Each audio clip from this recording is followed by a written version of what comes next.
خطاب، وظیفے اور وسیع جاگیریں عطا کی۔ اور ناظرین کرام، بات یہی تک ختم نہیں ہوتی۔ برصغیر میں قدم جمانے کے لیے انگریزوں نے یہاں کے وڈیروں، جاگیرداروں، نوابوں، شہزادوں، سول، پولیس اور آرمی سروس کے ممبران پر مسلسل نوازشات کے ذریعے وفاداری یقینی بنائی۔ اس کا نتیجہ یہ نکلا کہ انگریزوں کے منظور نظر یہ افراد ایک تو عوام کو قابو میں رکھتے تھے، پھر انگریزوں نے ان لوگوں کو یہ ترغیب دی کہ یہ اپنے بچوں کو پڑھائیں، کیونکہ یہ لوگ ایک طویل عرصے سے انگریزوں کی خدمت بھی سر انجام دے رہے تھے اور وفاداری کے لحاظ سے بھی قابل اعتماد تھے۔ اس لیے انگریزوں نے ان کے بچوں کے لیے خصوصی تعلیم کا بندوبست کیا اور ان کے لیے چیفز کالج جیسے کئی ایلیٹ تعلیمی ادارے کھولے۔ ملٹری اور کیڈٹ کالجز اسی دور میں متعارف کرائے گئے اور ان ایلیٹ تعلیمی اداروں میں سرداروں، جاگیرداروں اور نوابوں وغیرہ کے بچوں کو مفت تعلیم دی جاتی تھی،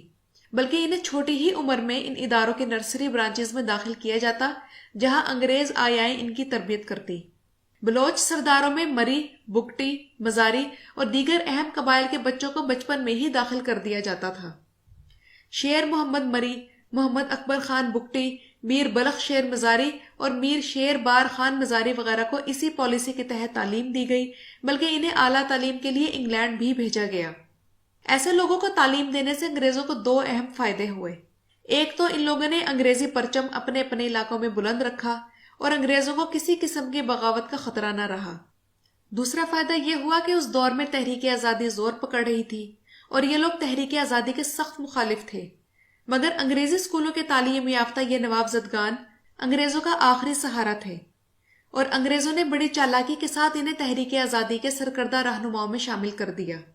ناظرین کرام، آپ لوگوں کو یاد ہوگا کہ پاکستان بننے کے بعد قائد اعظم نے یہ فرمایا تھا کہ میری جیب میں صرف کھوٹے سکے ہیں،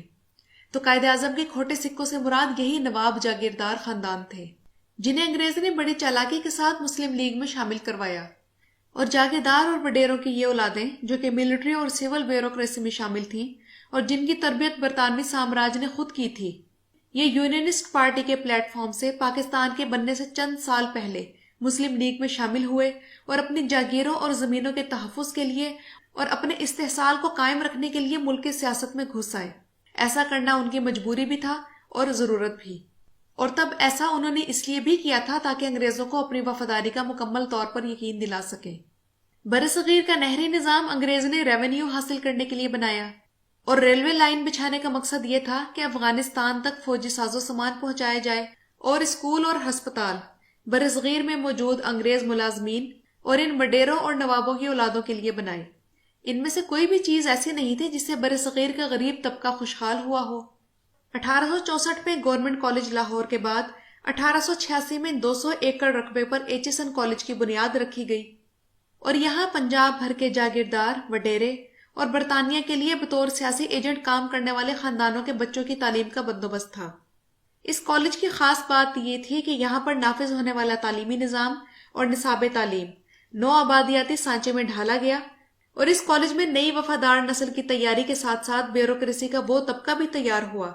جو برطانوی سامراج کے ساتھ مل کر اس قوم پر غلامی مسلط کرنے میں انگریزوں کی وفاداری کرتا رہا اور آج تک کر رہا ہے۔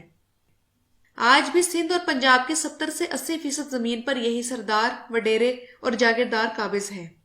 اور ان کے گھروں کے افراد ایک وقت میں پاکستان کی مختلف سیاسی پارٹیوں میں شامل ہو جاتے ہیں، اور یوں ان کی تمام زندگی اقتدار کے مزے لوٹتے اور ہم جیسوں پر حکمرانی کرتے گزر جاتی ہے۔